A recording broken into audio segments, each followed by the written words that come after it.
Welcome to the podcast series Talking Success, Connecting the Global FinTech Community. I'm Catherine Brassel, and today I'm joined by William Potts, who is the founder of Upside Technology. Upside is an investment app that will develop, harness, and maximize the skills you need to become an expert investor. Investing is a complex field, but it doesn't need to be difficult. And the Upside app connects products, provides people with the tools they need to make investment decisions with confidence. Hi there, Will. Thank you so much for joining us today on the podcast series. How's your week been? It has been good. A little bit cold in London, but otherwise good. Thank you. Awesome. And obviously everyone's sort of ramping up for the festive season now. Yes, I think we're in desperate need of a good festive season. Last year's was kind of a slight damp squib. So keep our fingers crossed, but desperate need for a good festive season for sure. But we're very excited to hear about your journey, and I know it's quite a unique one. So we'd love to just kick it off with you just giving us just a little bit of your own background, as sort of a hedge fund manager, and how you were sort of drawn to the startup space. Yeah, sure. So I guess, like most, I drifted through university without a sort of specific sense of where I wanted to be or what I wanted to do. It was a sort of series of accidental decisions that led me to studying finance, and from there joining some big US banks, which was amazing. And then, as you said, I had the opportunity in 2009, 2010 to co-found a hedge fund. We had some offices in London, and then we opened an office in Singapore. To get away from the London weather and access Asian markets, and we invested in listed equities. So we invested in large cap listed equities, and that was phenomenal. We were long short, so we were buying and we were selling companies. But along the way, two things happened. I think the first was that in our space we realized that trying to find portfolio managers and analysts was difficult, and trying to improve them took a lot of work. So we started building a tool to measure investment talent, if you will, to try and figure out who could be good at investing and how we could make them better, and how we could deploy that within the hedge fund. And that was the first seed. And the second seed came along probably 2015, 2016. Being in a hedge fund, you get approached by a lot of people with a lot of ideas, a lot of which can't sit in the hedge fund. They were illiquid, they were too small, or they weren't listed. But we became increasingly interested in the startup FinTech space, the sort of the challenger bank space. It's an enormous market, and disruption was dramatically needed across all aspects. So I guess the confluence of those two ideas, the sort of the witnessing of the explosion of adoption in the fintech space at the speed of innovation within the underlying technology, as well as this sort of nascent idea around measuring investment talent, coincided and collaborated to create an idea that has borne out to be Upside, which is what dragged me into the startup space, which was wanting to build something, a technology, a tool, a business that could open up investing for everybody. And that was my journey. No, that's awesome. And how have you managed to kind of get, your target audience to think differently about wanting to invest, and obviously, use your platform and your technology? I guess in that respect, we were lucky. A lot of the hard work in sort of broaching the fintech space had been done by our predecessors in the sort of originally in the retail banking space. So in Europe, the Monzos, the Starlings, the Anna Banks, and then in the investing space, there'd been a surge of interest around these online trading platforms. So in the US, Robinhood; in Europe, Trading 212, eToro, who had really broken the mold and had sort of changed the concept of sort of retail banking in the first instance, which I think was important, and in the second instance, sort of retail trading. So that the sort of the basic idea of what we wanted to do had been proved by the adoption of these other technologies, these other businesses. And so for us, it was our journey is an extension of that. It's taking people from trading in isolation into an investing journey, and that is where we start, and that's what we're building on and working on today. It's trying to make our users, those that are already investing and those that are entering the world of investment, we're trying to make them more intentional and more informed. We're trying to put tools in their hands to make them better investing as opposed to gambling, if that makes sense. That's awesome. Thanks so much, Will. But let us know sort of how Upside technology has sort of tangled that gambling nature of investing and just kind of made it sort of almost safer for users. Yes, it's a good question. It's something we spent a lot of time thinking about, and I guess what we've come to realize over the last few years is that investing is kind of different for everybody. It's depending upon where you are in life, depending upon your economic situation, depending upon your specific goals, whether you're investing for a short-term objective, holiday, a medium-term objective, buying a car, longer-term objective, retirement, or paying for kids, or whatever it might be. It depends very much on our user. Each user has a different requirement, and so our journey, the Upside journey, starts with trying to understand who the users are and what their objectives are from investing. Because from my days in a professional world, we spent months discussing with investors what it was that they were trying to achieve before putting a portfolio and investment process around that investor's needs. And so we've tried to take all of our learnings from the sort of professional world and open them up to everybody. And that starts with asking people what they want to do, what their objectives are, what their tolerance for risk is, because investing is not riskless. It's about controlling losses and trying to take volatility into control. So we start by asking our users questions, and then we try and take them on a journey and make that journey bespoke to them and their objectives, and constantly feed back to them. So I think we look at the trading element, the gamblification, as it were, as being just one very small step in a much longer and continuous journey. Investing doesn't sort of stop when you buy the share or the shares. That's just one element in a much longer chain. And so I think we've tried to tackle it very, very differently. We've tried to add what we call friction, intentional friction into the process. And it's about learning who our users are and what they want to do, and giving them feedback along the way, letting them know that they want to save, but they're putting all of their money into Bitcoin. That may not necessarily be the right thing for everybody. Others it might be, but some may not. So it's balancing those things. And obviously, I mean, we know you've recently launched the app. It is in its early days. What would be a good measure of success for you guys sort of over the next sort of 6 to 12 months? And what are you hoping for?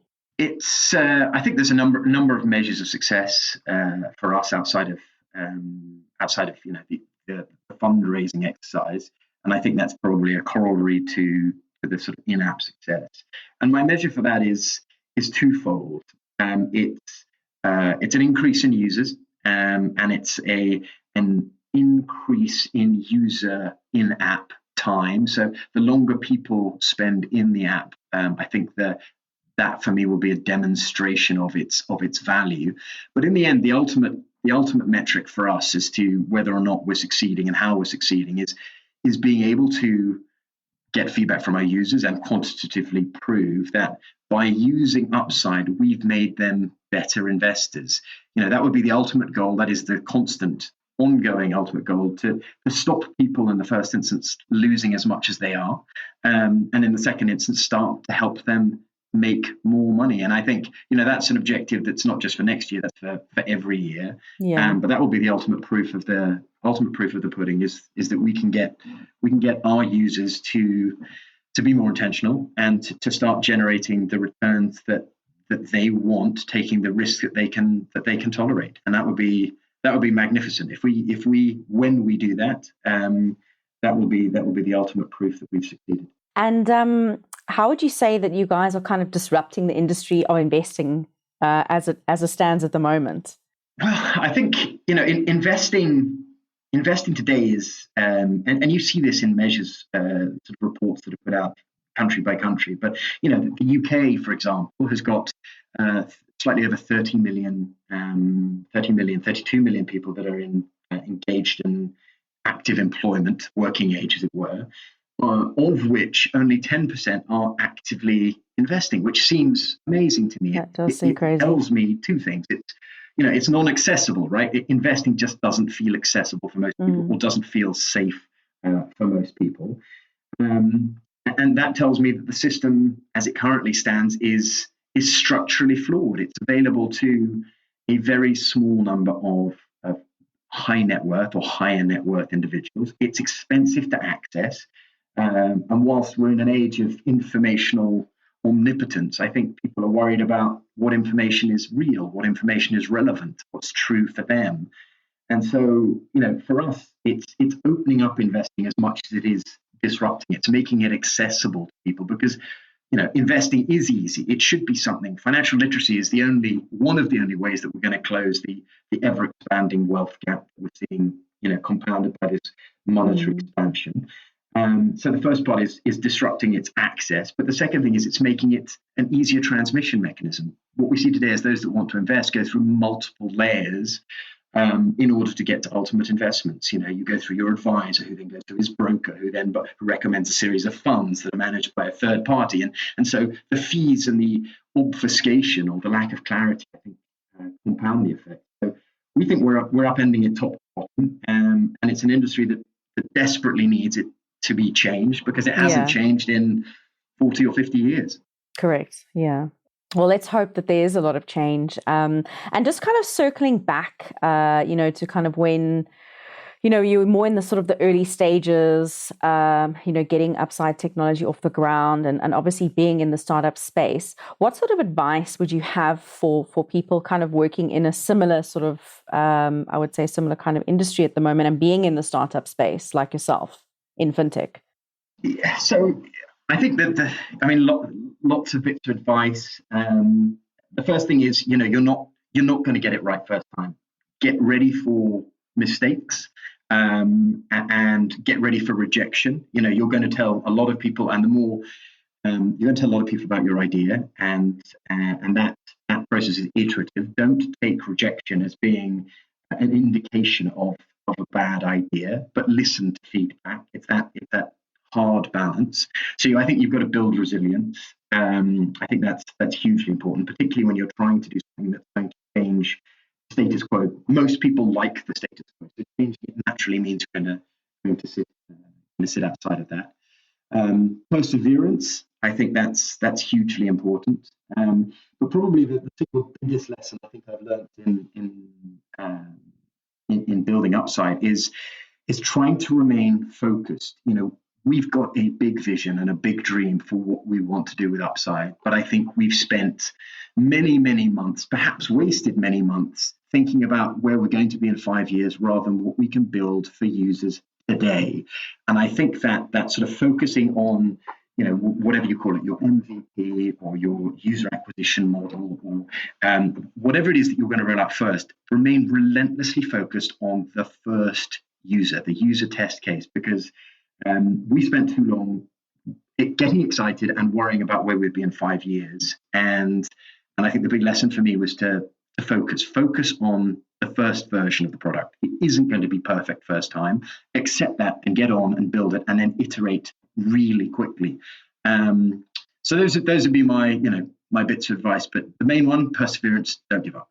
Thanks so much for that, Will. And sort of rounding off, we would really love to kind of find out what is on the cards for the new year for Upside Technology. Yeah, great. So, we're really excited about 2022 for us. I mentioned a little bit earlier the trading, the advent of trading, and that element of our journey. But our plans for the new year are much bigger and broader than that. Other than obviously, getting our community, our user base to be much larger, we're rolling out, I think, two things that we're pretty excited about. The first is the in-app scoring system. Now, that's not to alarm people. They're going to be weighed and measured, but more it's a function for us to give people feedback, and it's a way for us to start building people's ratings, users' ratings, into their sort of price predictions, so that we can start building a community-based forecast, community-based price targets and scores for the whole community, for the whole Upside user base to be able to benefit from, which we think is awesome.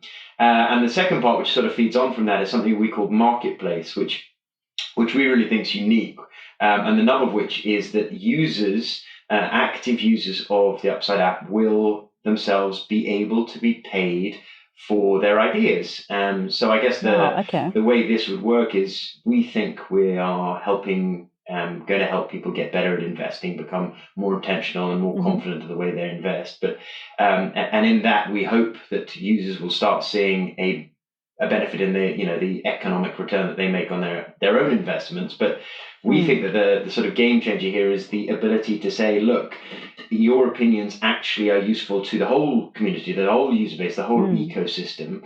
And as a result of that, we are going to be able to pay you for your ideas, for your input.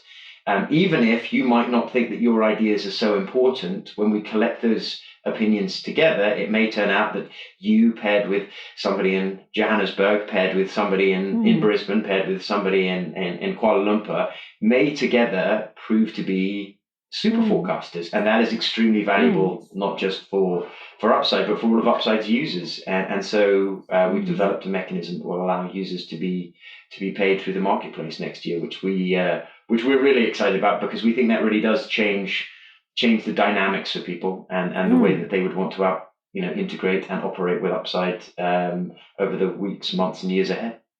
Yeah, it sounds like a lot of brokers will have a bit of a side hustle now in terms of being able to contribute to that.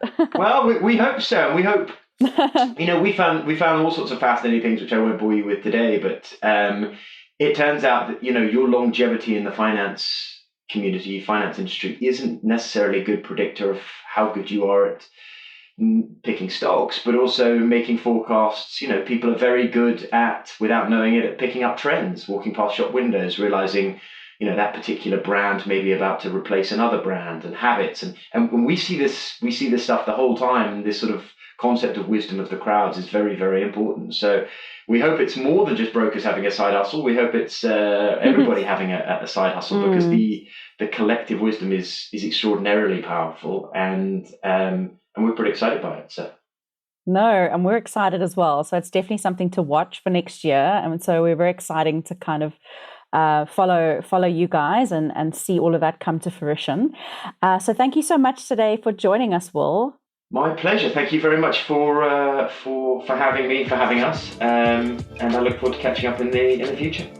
Certainly. And please tell our listeners as well, if they'd like to connect with you personally, what is the best way to reach out to yourself or to Upside? So yeah, we've got a number of ways that you can connect with us. Your opinion is hugely important. We're only going to get this right with everybody's help. So probably the easiest way is if you go to our website, www.upsidetechnology.co, and you'll find the help email there, as well as our Discord link and our Twitter feed and phone number. So we've got a number of mechanisms through which you can reach us: email, Discord, Twitter, and Slack if they've got a Slack integration. So we really do want to hear from as many people as possible, because getting this right is going to require everybody giving us feedback, both good and bad.